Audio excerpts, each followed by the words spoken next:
Okay, I've started the live stream.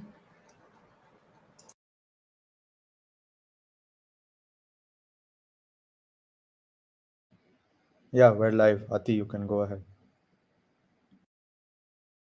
You're on mute, I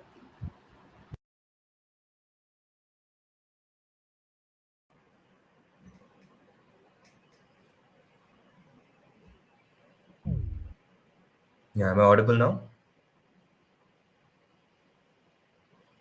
Yeah, Hello. yeah, you are. Yeah, thank you. Yeah, so hi everyone. Good evening. So today will be the last part of the one last time, and this time we're speaking about all the core branches and how all of us got our admits. To start off with, we'll be talking about GRE and TOEFL scores, and then we'll move on to resume building and what else you put in your resumes, and then it'll be your university shortlisting, and then finally we'll end with the SOP. So to start off, we have Ishita talking about GRE and TOEFL scores. Okay, thank you. Hi everyone, I'm Goyal. So today I'm here to talk about my PhD and MS application experience. I'll be incoming PhD student at University of Illinois Chicago. Next slide. So this is my profile. I had my major in chemical engineering and my CGPA was around 8.8. In my second year, I decided that I'll stick to my branch and do everything in my branch itself. So I took up honors. My GRE score was 320 and my TOEFL score was 113. I had around 4 research internships and 1 industrial internship. I did the industrial internship just to cover up for the credits.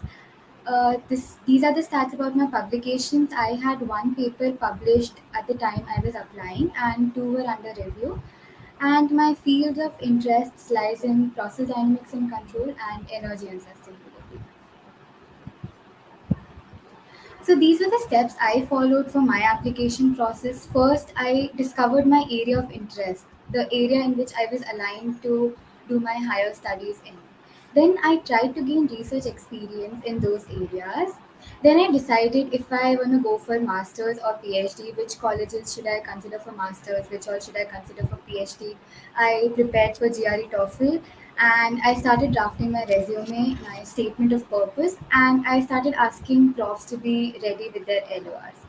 And the fourth step was I waited patiently for the results and I improvised on the number of universities I decided initially. I'll tell about the fourth point later on.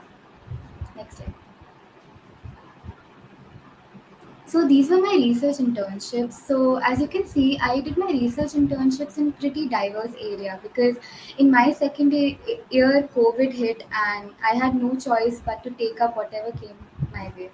So the first thing you have to decide whenever you take up a research internship is decide if you want to delve deeper into one area or you want to explore the various facets of different areas, because in your SOP you need to mention that what motivated you to find out this area of interest. So either you'll tell them that I explored so many different areas and I finally landed up on this one and I realized this is my area of interest, or you need to tell them that you gained so much experience in this particular area that you wanted to pursue it to a deeper level. And how I got these research internships were I just kept cold emailing the profs until they agreed to give me the project. And you can also apply to specific research internship programs by different IITs. Like IIT Roorkee has a program called Spark, and similar goes with IIT Kanpur as well. Next slide. So now let's talk about GRE preparation. So for me, GRE wasn't easy at all, and English was the really hard part, and I had to work a lot for that. Maths was pretty easy and simple. It was basic 9th, 10th grade maths. So these were the sources I used for my preparation. First is Magoosh flashcards. So they are a set of 50-50 flashcards and they cover around 1000 GRE vocab words in total. And they really help you a lot in memorizing those words because you can revise them again and again and it actually fits in your memory. The next main source which I used a lot for English was GregMat YouTube channel. It covers everything you need for English, and you have to definitely watch his vocab, reading comprehension, and analytical writing videos. The way he approaches problems is really helpful in the real GRE exam, and it really helped me a lot. And also, you can reach him out on email. He replies to your emails and everything as well. The books I used were Princeton, Manhattan, and 5 LB Book of GRE Problems. For analytical writing, I again used mainly referred to GregMat, but there's a pool of analytical writing questions given by ETS. So please refer to as many questions as you can from this pool. The question in the real GRE exam comes from this pool itself. So if you make yourself acquainted with more questions, you'll be able to get the ideas sooner in the exam. It'll help you with the time crunch. About the practice papers, ETS, the organization which conducts these exams, gives 2 free practice papers. So use them very wisely when you think you're done with your preparation almost, because it'll give you full real exam fields. And you can find many other practice papers in the books I mentioned above. If you don't have the time to practice the full papers, just try to practice the English part, the verbal part of those. And about maths, since I told it's very basic 9th, 10th grade maths, the only part which I found was different in the 9th, 10th grade maths was standard deviation. And for that, I referred to this video by the tested tutor named Standard Deviation in a Nutshell. It tells you all the things you want to know about the standard deviation which are required for GRE. So you just need to watch this video, and I think you're done with the maths preparation of GRE. Next slide. So about TOEFL preparation. So the best time to take TOEFL is 2 weeks after the GRE, because your verbal part will be very enhanced by that, and your vocabulary will help you a lot in TOEFL as well. I used a test prep TOEFL channel by Josh McPherson, and he gives template for each section of the TOEFL exam. So if you memorize this template, you just go there in the exam and start writing the answers, and it saves a lot of time. You just have to, like, you have the template for everything. You just have to fill in the blanks which are specific to the questions. So I referred to his videos, and he has videos for all the sections, and he also gives practice tests. There are so many other YouTube channels as well for practicing TOEFL, so you will get ample of them on YouTube. You can try out others too. So start preparing for these 2 exams as soon as you're done with your 6th semester. And the GRE score is valid for 5 years. Same goes with TOEFL. And both these exams have a writing part. So while we practice, we do it in Google Docs, and Google Docs tells us whenever we do a spelling mistake or a grammatical error, it marks it red or blue. But the actual exam doesn't do that. So I struggled a lot with it because I used to do a lot of typing mistakes. So I had to go and check every spelling. So make sure when you practice this as well. Try to make as less spelling mistakes as possible. And also, GRE is not very important nowadays because so many universities have waived the GRE requirement. So don't take too much pressure about GRE. GRE is definitely harder than TOEFL. So if it doesn't go that well, it's fine, because so many universities do not have this as a compulsory requirement. If you have a very good GRE score, you can definitely give your score, because it'll add an added incentive. It'll act like an added incentive. But if you have a lower GRE score and GRE is optional in the university, you might not just give it as well. Although TOEFL is compulsory because it's English speaking, and it's a English test. So TOEFL is compulsory across the globe. So TOEFL is a compulsory exam, and it's really easy to score as well. Also, one more important thing about GRE TOEFL is, after the GRE TOEFL exams ends, immediately after they let you send your official scores to four of the universities for free. You can choose these universities. Otherwise, if you send to each universities, it'll be around $30 for each. So make sure before you go and write your GRE TOEFL exam, you have the universities in mind where you'll definitely apply, and you know their GRE requirements too, because there's so many universities who do not accept GRE scores nowadays. So make sure you have those 4 universities in mind where you can send your TOEFL and GRE score for free. Next slide. So here are some miscellaneous tips from my experience. So about the PhD interview, all the PhD admits require an interview. So be ready to answer about your sudden rise or decline of grades. Like in online SEM, my grades suddenly rose, and my professor, when I was giving an interview for PhD, asked that why are your grades lesser in your first year as compared to your second year, third year. So I told him that in first year was an amalgamation of all the different branches, and my interest lied in core chemical. So as soon as the chemical started, I started performing well. So that is why the sudden rise in grades. And keep important points and what you learned in your research internships on tips. They'll just ask you what was the outcome, what did you learn, what was the skill you acquired. So you should know all these things on tips. And you should know about your future plans. What will you do after your PhD? And why do you want to pursue PhD in the first place? And again, the same question, how did you realize this is your area of interest? Then next thing is about the application fee waiver.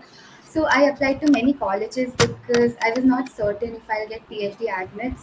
So I applied to many colleges just to be safe, and each of them have an application fee of around $75 to $100. At that time, I had some financial constraints, so I just requested them, the college authorities, with an email to ask for an application fee waiver, and I attached the legible proofs, and they actually considered my application for a fee waiver, and I received waiver from around 10 to 11 universities, and I had to only pay for the rest. So it actually helped me a lot and encouraged me to apply to so many universities. Then next thing is about the rolling admissions. So some universities have rolling admissions, which is basically first come first serve. So TU Delft and Georgia Tech had rolling admits for my branch. So make sure you keep everything ready for these universities as soon as possible. As soon as the applications open, you should just apply to these universities because it'll enhance your chances to get into them. Next thing. Next thing is profs have full control over PhD admits in some universities. So keep emailing them until they agree to have a Zoom call with you. And if you have reference from one prof to another, it'll help you a lot. And so whoever, like, ask all your research mentors under whom you did all your projects or your professors from NITK if they have any contact in any university, because this will increase your chance to get a PhD admit a lot.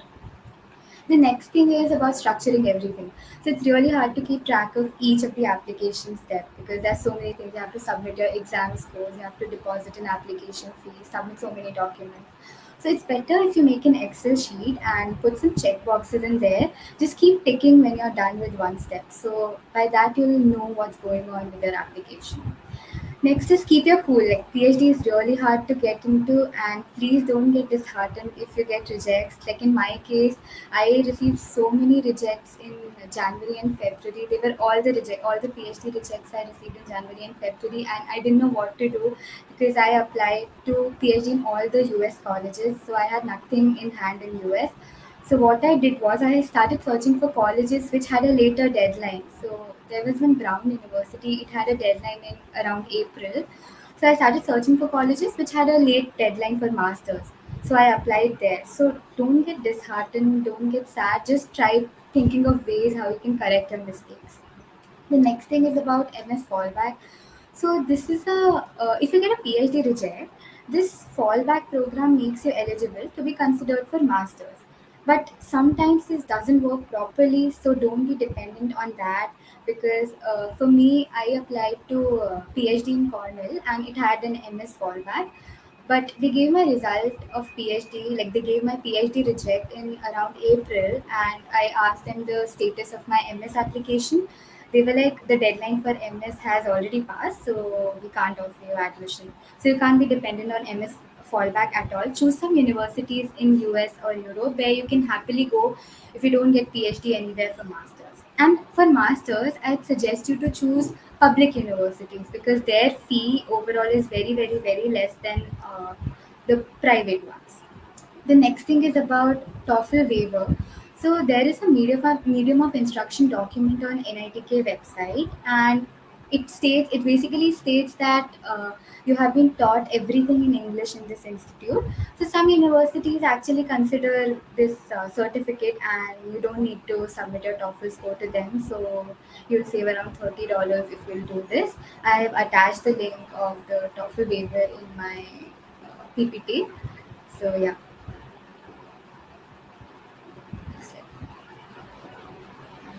So yeah, these were the tips I wanted to give you. All the best with your applications, and please feel free to contact me if you have any doubts. These are my contact details. All the very best. Thank you.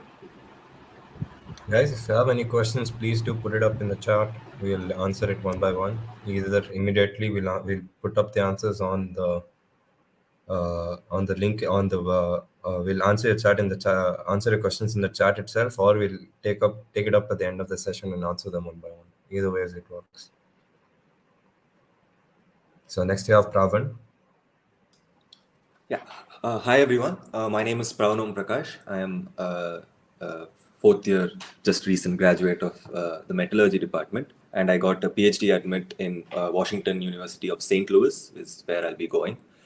So it's under the guidance of Dr. Rohan Mishra, and I was interested in the last 3 years, and I'm going to work in computational material science with a focus on density functional theory and machine learning.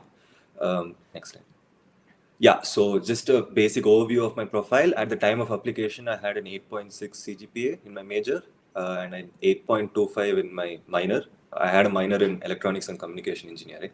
My GRE Toefl scores are 326 and 114. I had 4 internships at the time of application, and I think I had 5 publications at the time of application. Yeah. Next slide. Yeah, so I've just put a table of all the applications that I sent out and all my decisions.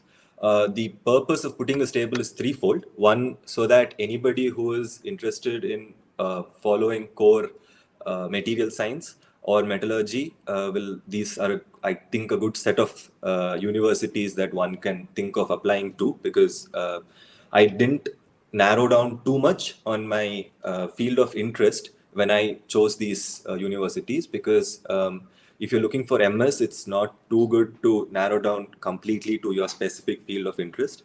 And for PhD, of course, I had to make sure that my guide was in my field of interest. But yeah, the thing is that so this is like, if you notice, some of these are based purely on ranking. For example, Georgia Tech and Northwestern, they have really good reasons for being or top ranked, because they have really good labs, really good facilities in terms of characterization. By that I mean, XRD, electron microscopy, etc., etc. And they also have really good professors in very different and narrow material science fields. And the other reason why I wanted to put this table up was to show you the usual kind of breakdown of universities that is thought about when you choose them. That is ambitious, reach, and safe.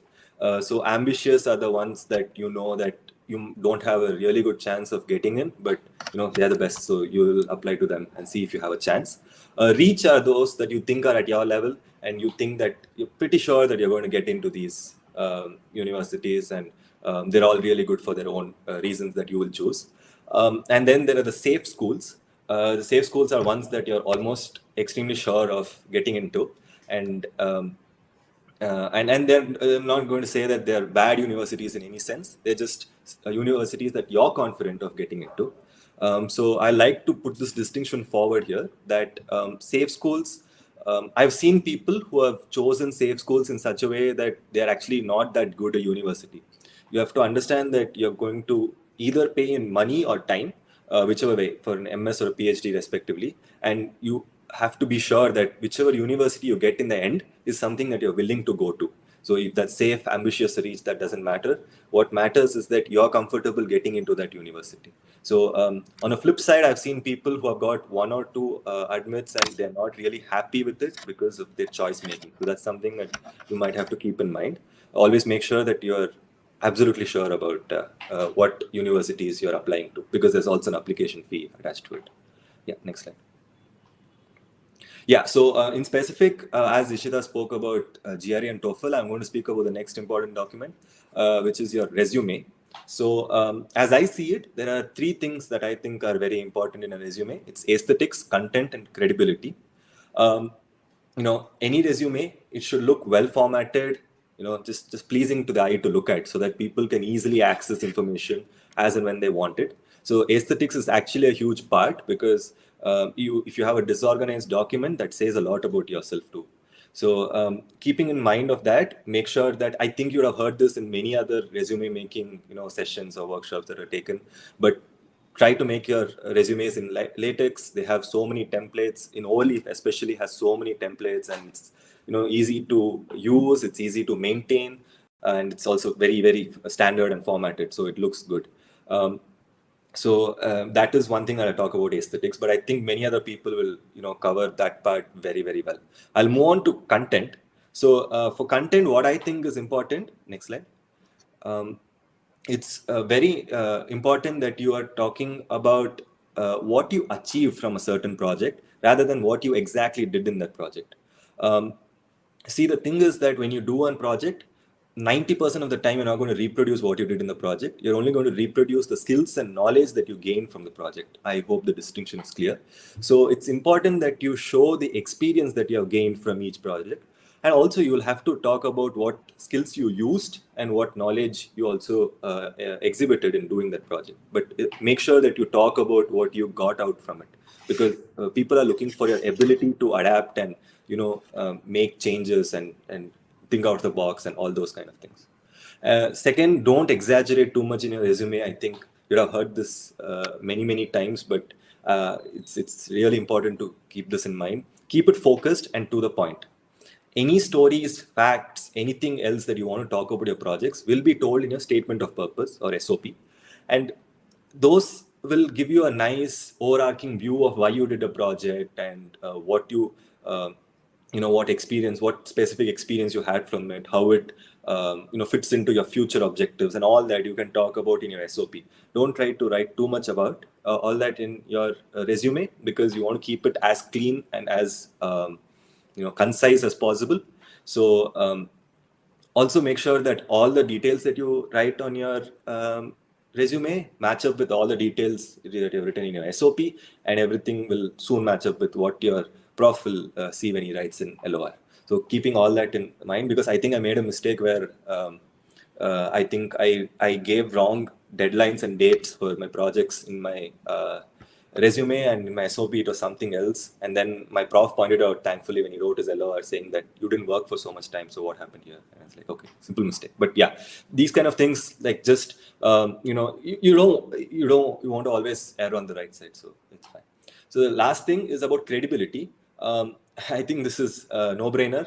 Just make sure that you show your resume as credible as possible. Your work should be having all proofs attached. So basically certifications, or for code, I used to always link up GitHub repos. If I wrote reports, then those used to get linked up too, unless you can't show it because of some non-disclosures. But otherwise, always try to link as much proof as you can about your work, because that's really important. Because there is, you can write anything on your resume, but can you back it up? There are only a few ways to know that. And adding links is a really small and easy way of showing that you mean what you write.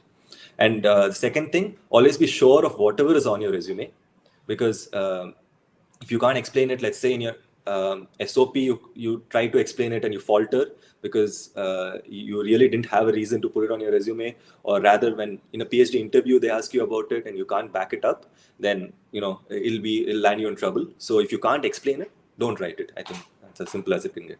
Yeah, next slide. Yeah, so I think many will speak about MS applications and everything. So I wanted to be very specific to give pointers out for PhD applications and also break down some myths. So, so the first point would be that PhD is all about research, and there's a lot of process to research. There are set goals and objectives that you want to accomplish, set questions that you want to answer, and then you'll have to present all that in a paper. So it's a complete process in itself. And having a paper in your bachelor's certainly will help, because it's one of the easiest ways, without explaining, to show a future prof that you're acquainted with the whole process, that you have done everything that is required, and you can scale that up to a PhD when the time comes. So it obviously increases your chances. It's obviously not mandatory too, because after a BTech, nobody assumes that you will have a paper. And if you're going for a direct PhD, they'll only look on your abilities, which you can show in your resume. Having said that, I've seen that it's really common nowadays for bachelors to have at least one paper or two. So you might want to keep that in mind, that you do structure your projects in such a way that it gets out with a paper if it's possible in that project. So yeah, as Ishita said, there will be one round of interview at least with your professor, and then maybe somebody else in the department. For me, I had one with my professor and then one with the director of the department.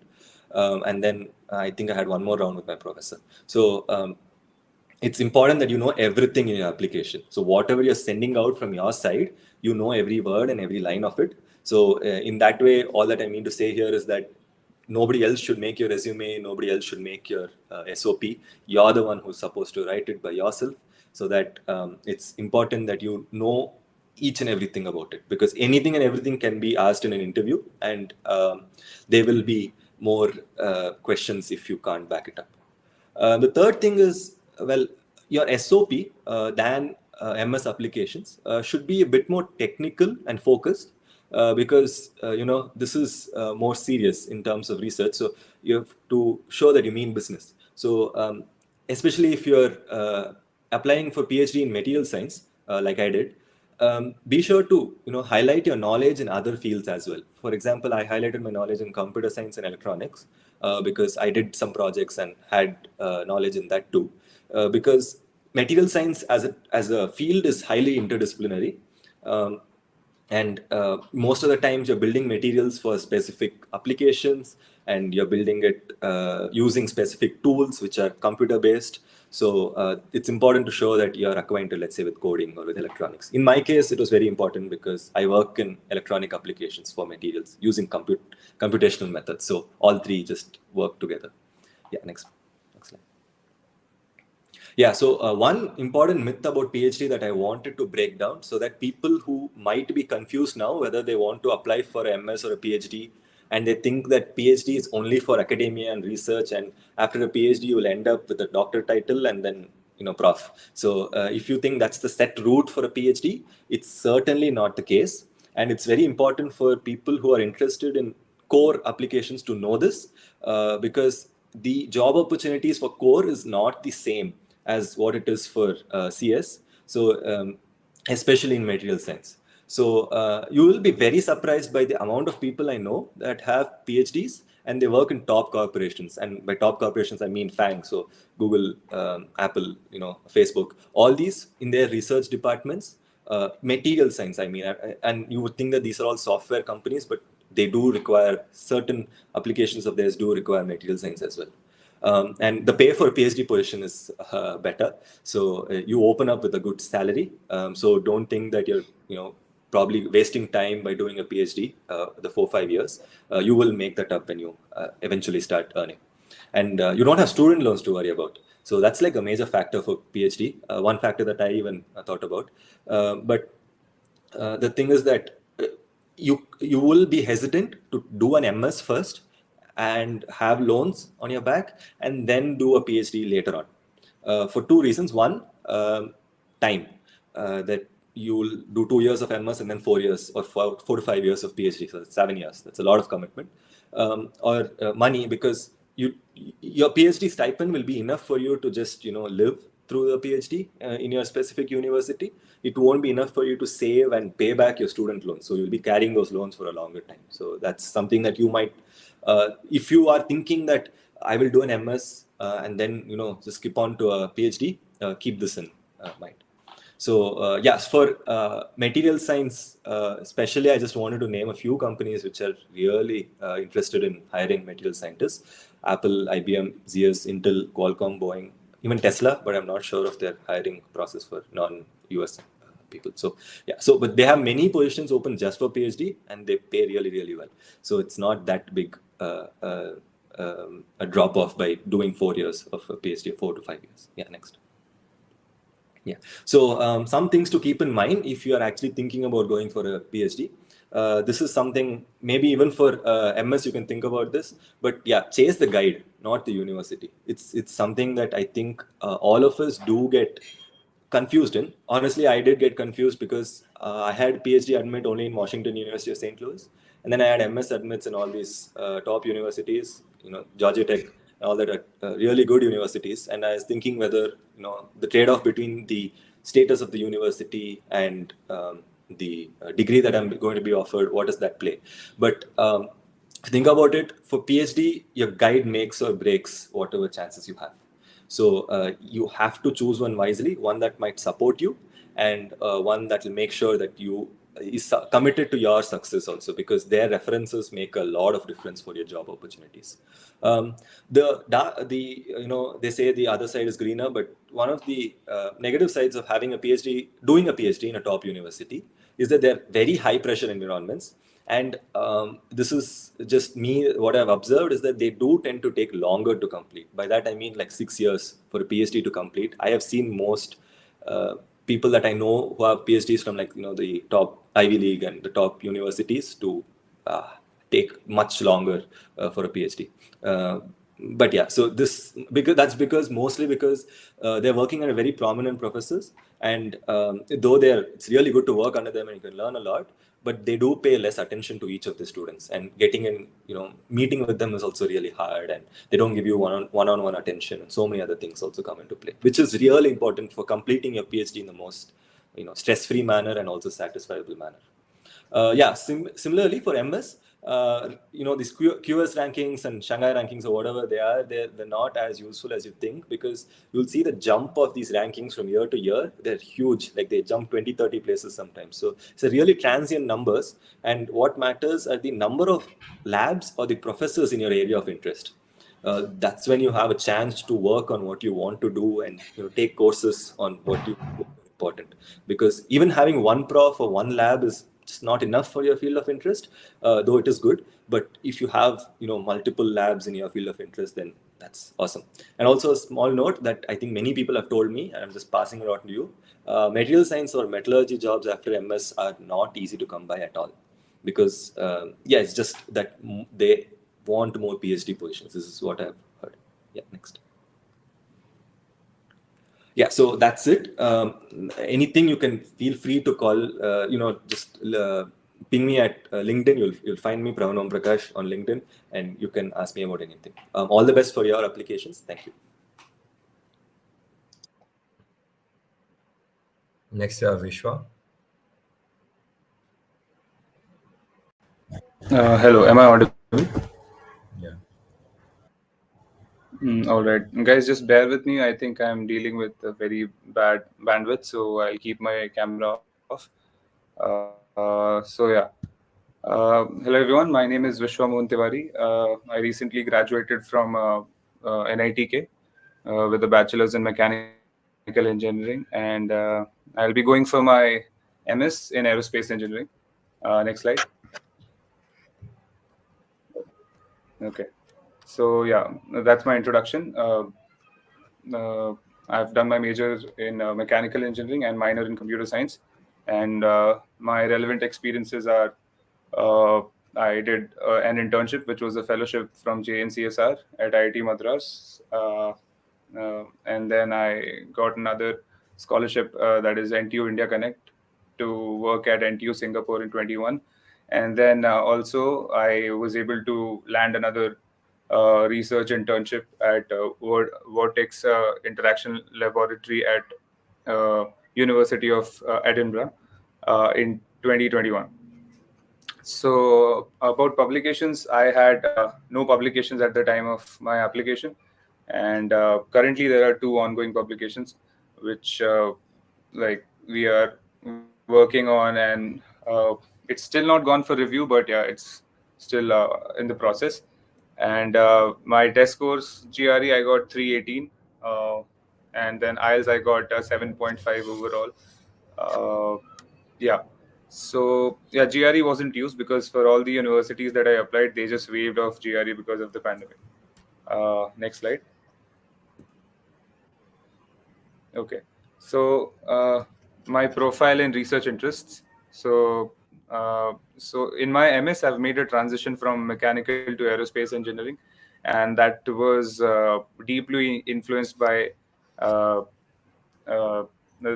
kind of research I got involved with and the sort of work I did. So this involved computational fluid dynamics, and then aerodynamics, computational physics. This is an interesting one because I think AI gets into computational physics, and that's something I worked on at University of Edinburgh, and that got me interested about interdisciplinary research. And then I tried my hand in plasma propulsion as well with a prof at IIT Bombay, and I worked on shape memory polymer technology at NTU Singapore. So yeah, these are my research interests. And next slide. Okay. So So universities that I applied to, I only applied to 5 universities, and those were MS applications. Um, I was not sure about a PhD because of the diverse research experience that I had got. So I wasn't able to make up my mind, and that too, when you are planning to go for MS in the US, that is like in aerospace, it's kind of a gamble that you have to play.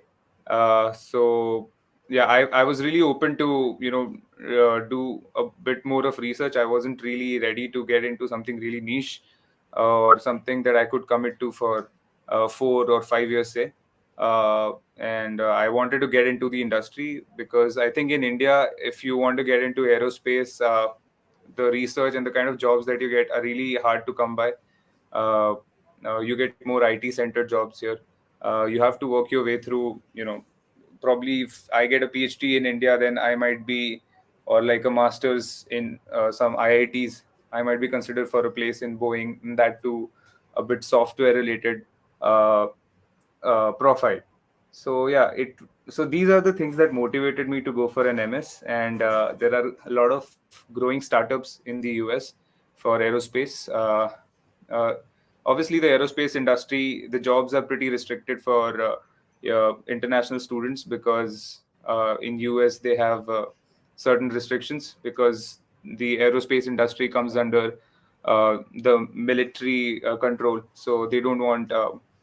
I mean, it's pretty understandable. So yeah, so while applying, I kept these things in mind, and ETH was like was the only European university I applied to because of the research culture that was there.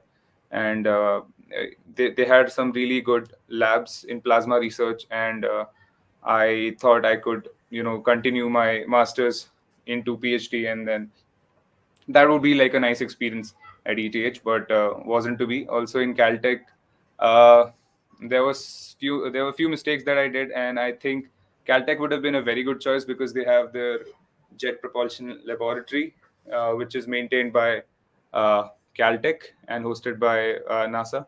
So that would have been a really nice opportunity. And then Michigan. Okay, I'll explain this in the next slide. Can we go to the next slide? Okay. So yeah, uh, I finally decided to go to Michigan, and these were my reasons. Uh, Firstly, I really think university rankings don't tell you a lot about the university itself. It's just few numbers which fluctuate, like Pravan said. So, but it's a thing to consider because it has been stagnant in that top 10 spot when it comes to aerospace and mechanical. So that's like the first filter. So yeah, that was one of the reasons. And then it's among the top aerospace schools with a diverse variety of labs, which are competitive with MIT, Stanford, and Harvard. Also, the program is pretty flexible. So if I want to take a class in, say, mechanical engineering or robotics, I am free to do that. I just have to satisfy a few, I think 5 aero credits. I have to 5 courses, aero courses I have to take care of, and remaining courses I can, fetch credits from any of the departments. So that was really nice. Then there are labs like PEPL, Plasma Propulsion Laboratory, and Sustainable Aero Lab. And then funding opportunities are also there. But I mean, you can get it before landing there, but that is pretty rare. Usually people get it in their second year. So yeah, that is possible. And it's one of the safest campuses in US. Yeah, I heard it from a senior. I haven't Googled it, but yeah. And then it's the hub of the automotive industry. So if I do my MS from Michigan, I have a better chance of landing, you know, uh, uh, an industry related job which I have worked in during my MS, rather than if I uh, if I was in say California or yeah. So because the automotive industry pretty much is concentrated in Detroit, so that was another reason. And then UIUC is another competitive choice that I had because it was offering a scholarship in the form of a TA position if I chose the thesis based program, which requires you just to have like an IELTS speaking score of more than, uh, more than 8. So I had that and I could get it. But yeah, at the end, I decided to go for Michigan. Next slide. Okay, so university shortlisting. This is the specific topic I'll take care of. Next slide. Okay. So, firstly, university rankings. I mean, if you are a complete upstart and you don't know how to, uh, find your way through so many universities, I think that's a very good place to start. And if you have some international exposure, you'll definitely have few universities that you want to get into. So, you should need you require a head start.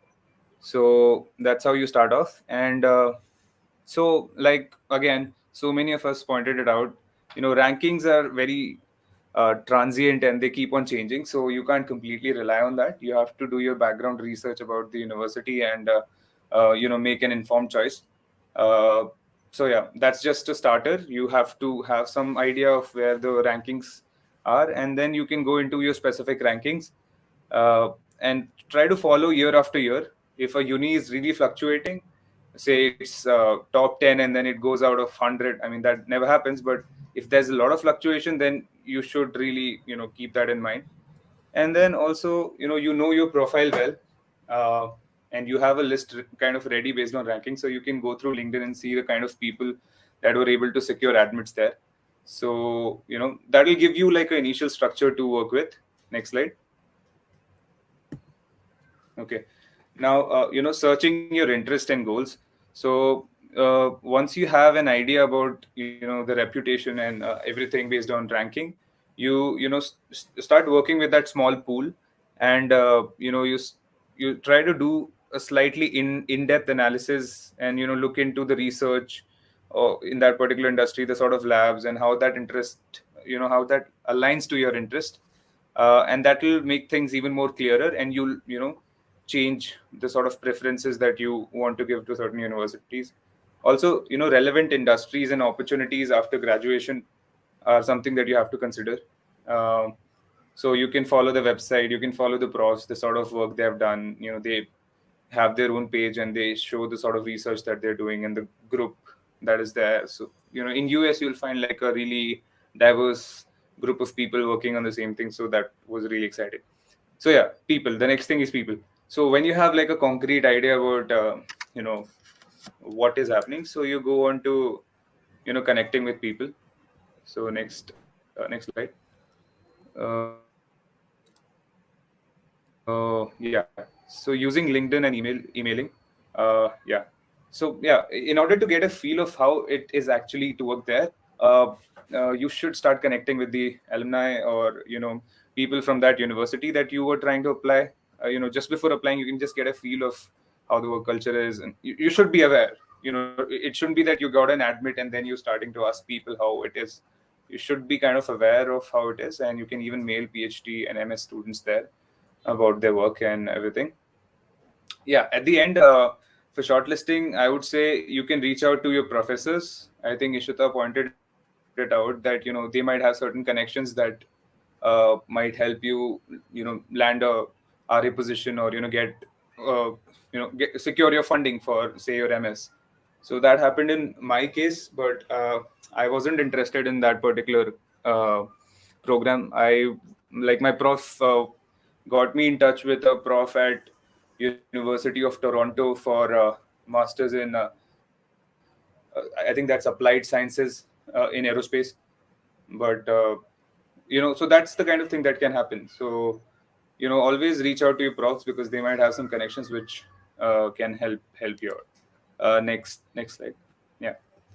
So yeah, I mean, this is the image of it's very less organized, but this is this rough Excel sheet that I maintained while applying for the universities. So you can see I had around 20 universities, and I was writing down remarks and then striking them off if I want to apply, deadlines, all the things were there, like the SOP, was it done, was it edited. uh, so yeah, this really helped because this will help you clear your mind, because juggling with 20 universities in your head and thinking this is where I want to go is the most messed up thing. So just organize it and make use of an Excel sheet. And then after shortlisting the universities, you can keep a track of various things which are there. And you can go ahead and finish the remaining part of your application. Yeah, next slide. So yeah. Thank you, Vishwa.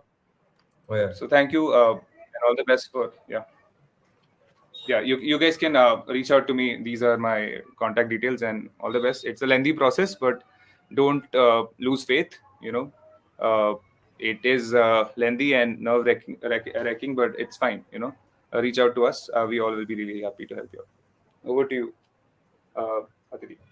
Yeah. Thank you, Vishwa. Now we have Varun talking about the statement of purpose and how to go about it. Varun. Yeah, hey everyone. So my name is Varun Ramadurai, and I graduated from the Department of Mechanical Engineering, and I'm going to go for my master's in mechanical engineering. And the university I've gotten into is the University of California at San Diego. So as the other speakers, really put it clearly about the different parts of the application process. So you guys would have learned by now how to shortlist your university, how to prepare for your GRE and TOEFL. So I think I'm going to dive straight into the SOP, or the statement of purpose. Yeah, so you can go to the next. Yeah. So I thought we can start off with some simple questions, right? So a lot of you might be thinking, firstly, what is a statement of purpose? And that's an easy question to answer, as we'll see in the upcoming slides. So another question you might have is, why a statement of purpose, or what is it used for, and why do I need to write one? And lastly, and the most difficult question which you need to know in order to write a good statement of purpose is, how do I write a statement of purpose? What exactly entails it, and how do I go about it? So once these three questions are answered, the only thing that's left is, when do you start writing your statement of purpose? So we'll start answering these questions one by one. So you can go to the next slide. Right. So firstly, what is a statement of purpose? So this is a pretty simple question to answer. So the SOP is an essay that tells the admissions committee or the admissions officer or whoever is going through your entire application about who is the person behind the grades and the numbers that they see on your application. So this is probably the most important part of your application, as it is the only thing in your immediate and complete control. So your GPA or your internships or your papers, there's not much you can do about it between now and the time that you actually send in your application. Even something like your CGPA, right? There's not much you can do now once your semester is over. But your statement of purpose, you have around 2 or 3 months now to write it. And the way you write it is completely in your hands. So this is under your immediate and complete control, which is why I would say it is the most important part of your application. So you can go on to the next slide.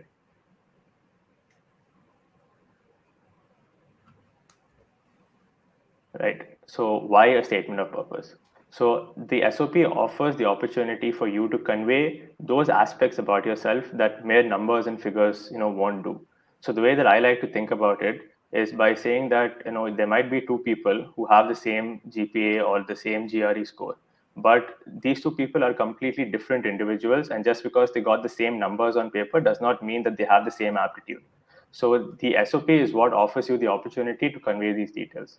So when they first look at your application, the admissions committee or the admissions officer, you're a complete stranger to them. They just know that you've got XYZ marks and you have XYZ internships or these many publications.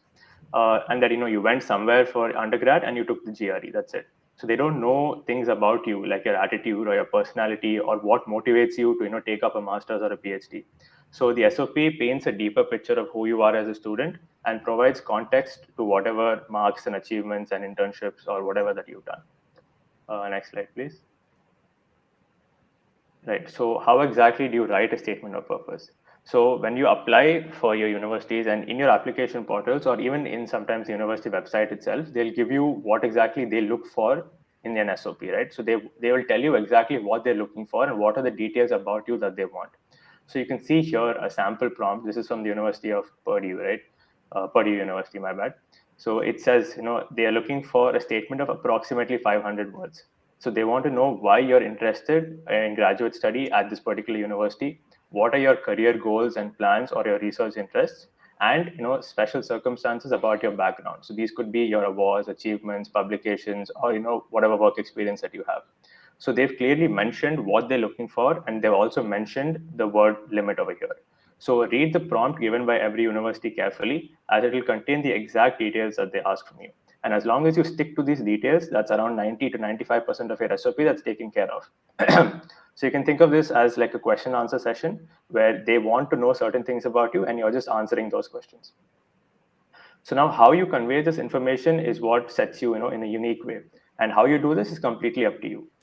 So I've seen people, who've done this in the form of a limerick or a rhyme, or even written it, in the style of an autobiography. So now these might sound strange when I say it's an essay, but these are people who've secured admissions into the universities that they've applied. So it doesn't matter how exactly you do it, as long as it's able to convey what you want to convey in a good way. Yeah, I can go to the next slide.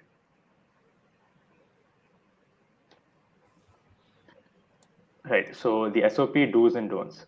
So the reason I've mentioned to take this with a pinch of salt is because this is completely anecdotal, right? It's based on mine and another bunch of people's experience. That's it. So there's no standard template to an SOP.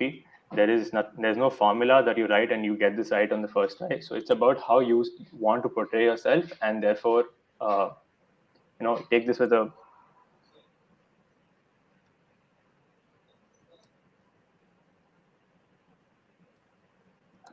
Yeah, sorry about that. I think there's some lag on my side.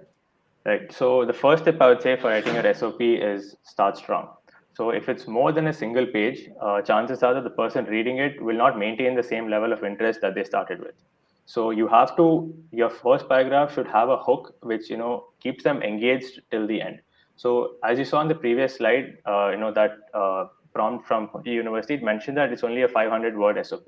So since it's a 500-word SOP, you can probably fit it in a single page. But not every university will have the same, word limit, or they might not even give you a word limit at all. So you can spend how much ever time or how many ever words you want writing your story. So the most important tip is to start strong and keep the reader engaged. So the second tip I would say is to not be too cocky on your SOP. So don't hesitate to include a highlight reel about yourself, right? Your greatest hits, your achievements, your publications, the achievements that you're most proud of.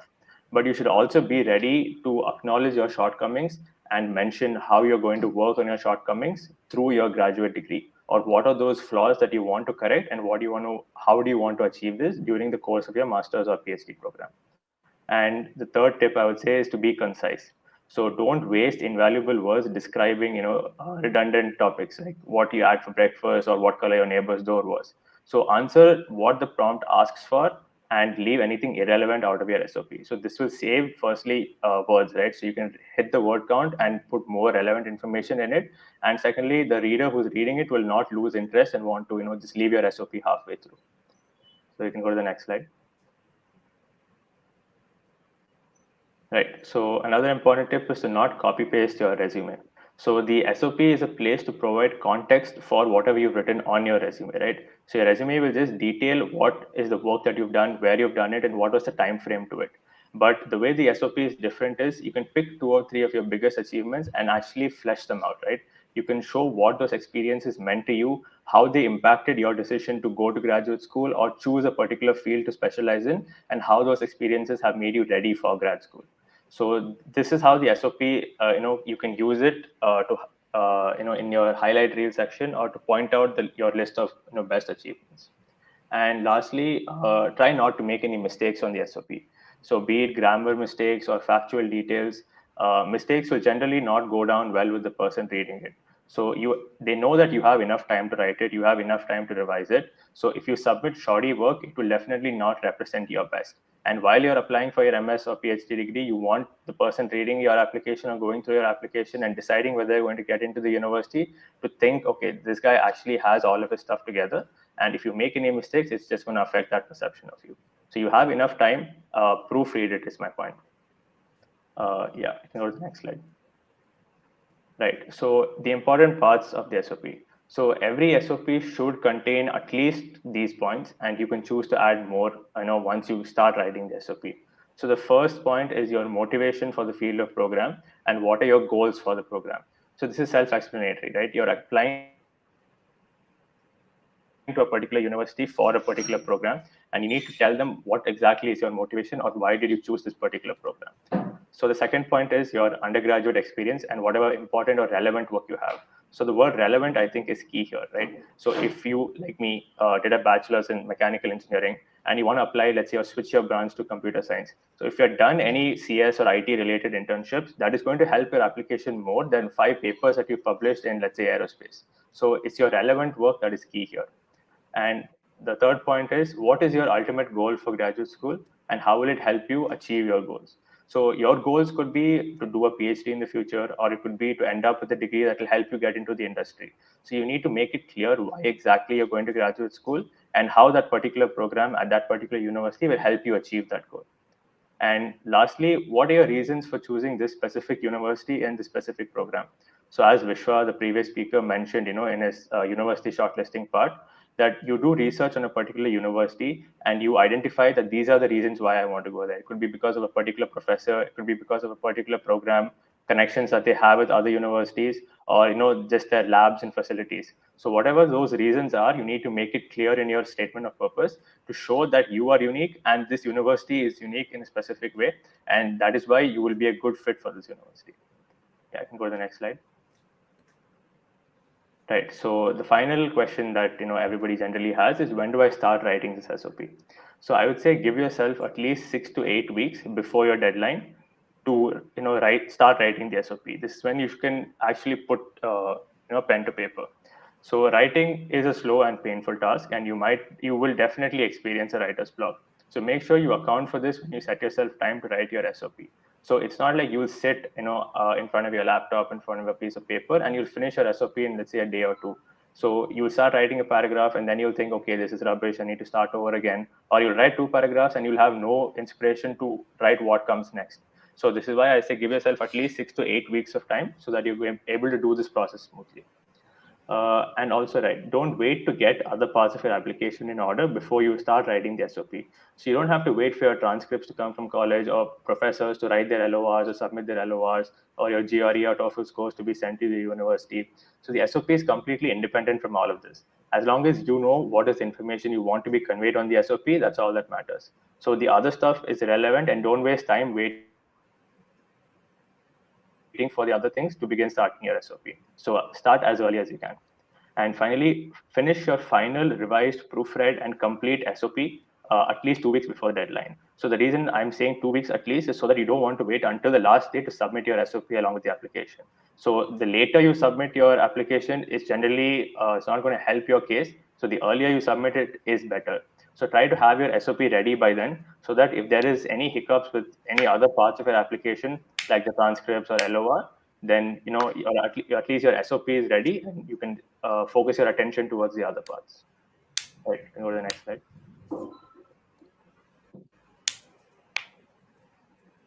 Yeah, so some general advice when it comes to the statement of purpose. So don't try to copy somebody else's statement of purpose, or don't plagiarize one that you found on the internet. So it will not give you any benefit at all, because you are unique and the experiences that you have are unique. So all of this needs to be conveyed in your SOP. So if you copy somebody else's SOP, or you write it the same way as somebody else is doing it, it's not going to benefit you in telling why you deserve to get into that university. Secondly, ask anyone you trust, anyone whose opinion you trust, to read your SOP and give you feedback. So this is pretty valuable because they might be able to catch mistakes that you have not caught, or they can genuinely tell you whether you can make it better in the way that you're writing your SOP or the way that you're framing your structure. But keep in mind to not ask more than 3 or 4 people, or because too many opinions from too many people will end up confusing you and you'll lose your original ideas. And lastly, a great SOP can give the admissions officer a reason to look past mediocre numbers. So if you have an average GRE or an average GPA, and you're not sure whether you'll get into a particular university, a good SOP which explains why those numbers don't matter and why you actually have the skills necessary to succeed in that particular program is going to boost your application in a big way. So the biggest sin that you can commit is to submit a very generic or impersonal essay. So tailor it and make it unique to yourself, and that will give you the best shot at getting into your universities. Yeah, so Thank that's you, it. Yeah, thank you. Yeah, thank you, Varun, for those good points. So yeah, I'll just be putting forward from my profile because everyone else has covered every single part of the application process. So I'll just talk about my profile and a few tips that I think that are missed out. So yeah, I did my bachelor's in chemical engineering. So by the time of application, I didn't have a very great pointer. It was just 8.3, close to 8.25. And I didn't have a great GRE score either. It was 316. But the thing is, as Ishita said, most of these universities, at least in my department, that is biomedical engineering, didn't require the submission of a GRE score. So I didn't use it at all. And TOEFL, anything above 110 is good. So I got 112, which is a pretty decent score. But the one thing that will help you is so if you want to apply for a TA job or a research assistantship job later on, some of the profs look into, especially for teaching assistantship, they look into a good speaking and listening score. So that should be above 28 out of 30. So I got 29 and 28 for listening and speaking. So hopefully that will help me later on. So this is based on what I read, and most of these had even a cutoff ship of 25 and 26 to even apply for the TA ship.